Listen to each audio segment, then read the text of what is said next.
আমি কিন্তু প্রায় সময় বলে থাকি আমার একটা বাগান আছে যেখানে নিজে থেকে ফসলাদি হয়, আবার পরিচর্যা করার জন্য তেমন বিশেষ কেউ নাই। গাছপালাগুলা একদম নিজে নিজে বেড়ে উঠছে, তবে মাঝে মধ্যে আমি একটু এসে দেখাশোনা করি, কিন্তু যত্ন করার একদম সময় পাই না, কারণ এখন আর আগের মতো এনার্জি পাই না। প্রিয় ভাই বোন বন্ধুরা, সবাইকে আসসালামু আলাইকুম এবং আদাব। সবাই কেমন আছেন? আশা করছি অনেক অনেক ভালো আছেন।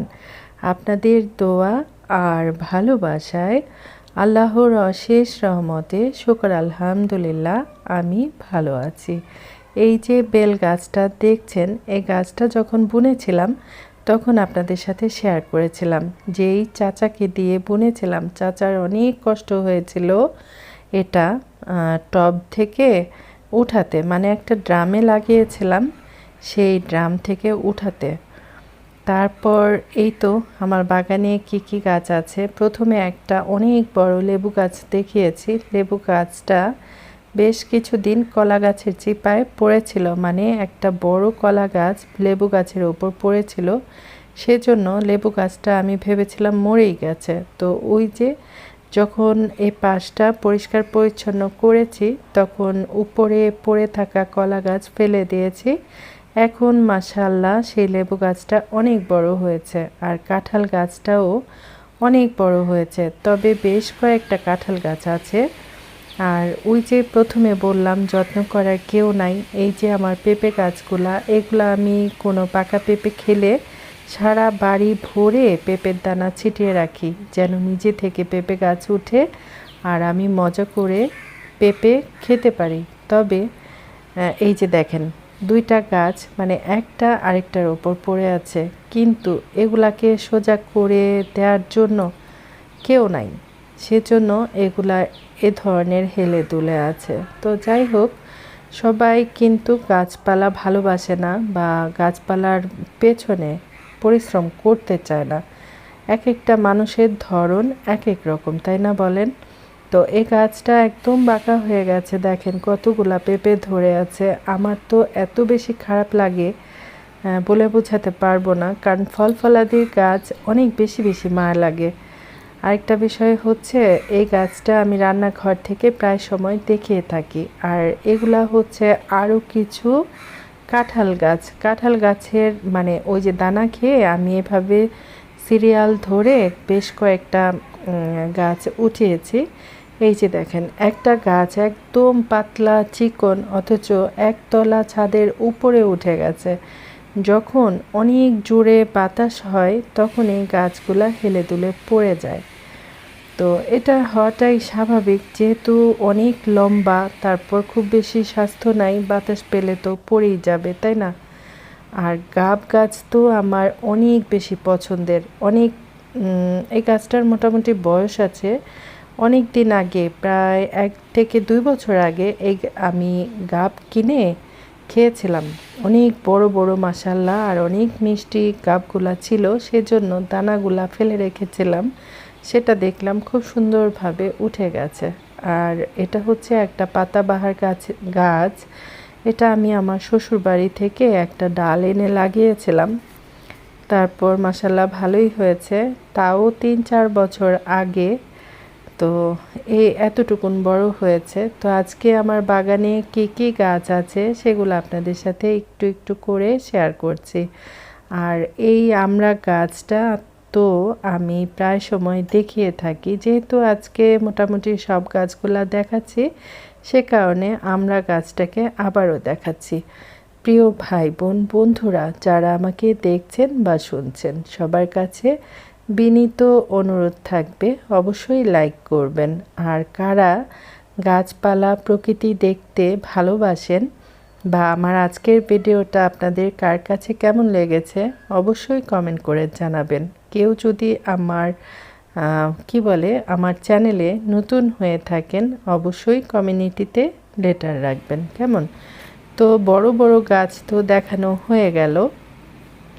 তো করলা খেয়ে করলার দানা ফেলেছিলাম, অনেকগুলা গাছ উঠেছে, সেটা তো আপনাদেরকে দেখিয়েছি। আর গাছে এখন কত যে মানে ছোট ছোট করলা হয়ে আছে। আর আমি তো এই গাছটা নাড়াচাড়া করছি, গাছের ফ্লেভারটা এত বেশি সুন্দর আসছে বলে বোঝাতে পারবো না। মাশাআল্লাহ মাশাআল্লাহ, অনেকগুলা করলা হয়েছে। সরি, এগুলা আসলে করলা বলি না, এগুলাকে আমরা উস্তা বলি বা অনেকে উচ্ছে বলেন।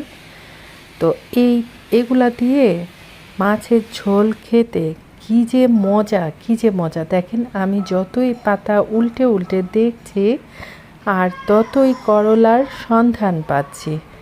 এগুলা দেখে মনে মনে আমি তো অনেক বেশি বেশি খুশি হয়ে যাচ্ছি। আর সবুজে একদম সমারোহ অবস্থা।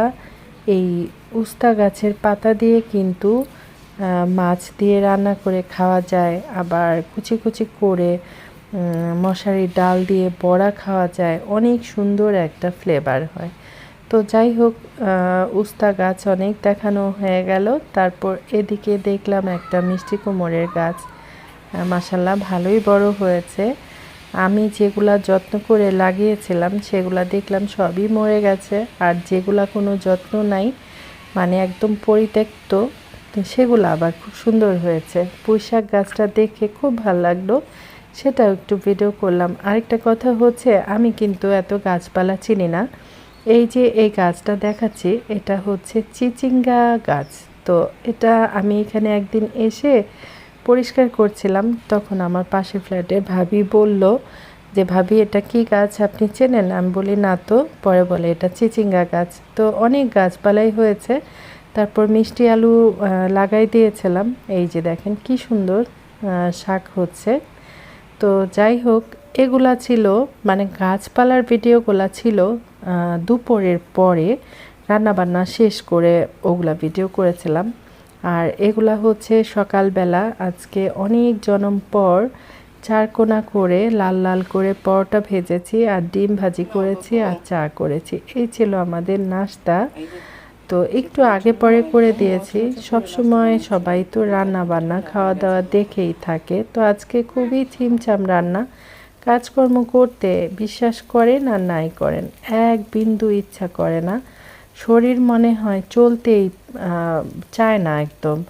আর এত এত ব্যথা লাগে বলে বোঝাতে পারবো না। জানি না আর কারো এমনটা হয় কিনা। মনে হচ্ছে কি বাতের ব্যথা, একদম গিরায় গিরায় ব্যথা করে, প্রতিটা জয়েন্টে জয়েন্টে ব্যথা করে। আর আপনাদের সাথে বকবক করতে করতে আমার আজকে বিশাল আয়োজন রান্নার, সেটা শেয়ার করে ফেলছি। এই যে আলুর ভর্তা, আর হচ্ছে ডাল, ঘন করে একটু ডাল রান্না করেছি। এই হচ্ছে আমার আজকের রান্না বান্না। ওই যে প্রথমেই বলেছি, রান্না বান্না এগুলা আসলে আজকে করার একদম মুড নাই, ভালো লাগে না। আর আমার মেয়েটা আলুর ভর্তা ডাল খেতে অনেক ভালোবাসে। গত রাতে আমাকে বলেছে যে, আম্মু যদি তোমার ভালো না লাগে তাহলে তুমি আগামী দিন ডাল আলুর ভর্তা করে রেখো। তুমি আজকে কি কি দিয়েছো বাবু? তুমি যেভাবে বানাও আজকে ওইভাবে বানিয়েছি। আমি তো একটু সয়া সস, একটু টমেটো সস, শুধু টমেটো সস দিইনি আমি। একটু সয়া সস দিয়েছো। আর আজকে তো ইয়া করো নাই, কি জানি বলে, আজকে কোনো ক্রিম না। খেয়ে বলো কেমন হয়েছে। অনেক গরম, ফু দিয়ে খাও। বিসমিল্লাহ। হ্যাপি হয়েছে,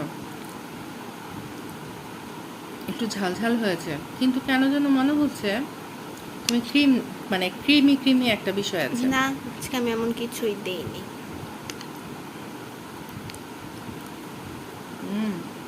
আমি একটু মরিচের গুঁড়ো দিয়েছিলাম, কারণ এটা যেহেতু সাদা সাদা লাগবে, তখন ঝাল না হলে ভালো লাগবে না, এই জন্য। মজা হয়েছে। আমার বাবুর হাতের রান্না মজা না হয়ে কি পারে? তুমি যে বানিয়ে দিয়ে আসছো, নানু কেমন হয়েছে? ওটা একটু মিষ্টি মিষ্টি হয়েছে, টমেটো সস ব্যবহার করেছি তো। সবসময় তো আমারটা মিষ্টি মিষ্টি খাও, এই জন্য আজকে শোনো, তোমার এক আন্টি অনেক দিন থেকে তোমার পাস্তার রেসিপি চায়, আজকে আবার চেয়েছে,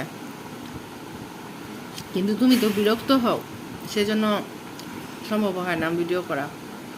তো এটা আমার লাস্ট বাইট। আরও আছে অনেক হাঁড়িতে। এখন আমি আম খেয়েছি না পেট ভরা।